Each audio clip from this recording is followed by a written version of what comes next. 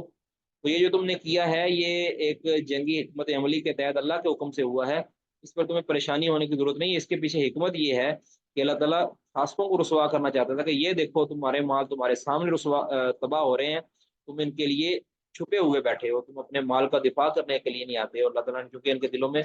ڈر بٹھا دیا تھا، اس لیے ان کی رسوائی ان کے ہاتھوں ہوئی۔ تو یہ اس مسلمانوں کے دل میں پیدا ہونے والے اس خیال کو رفع کرنے کے لیے اللہ تعالیٰ نے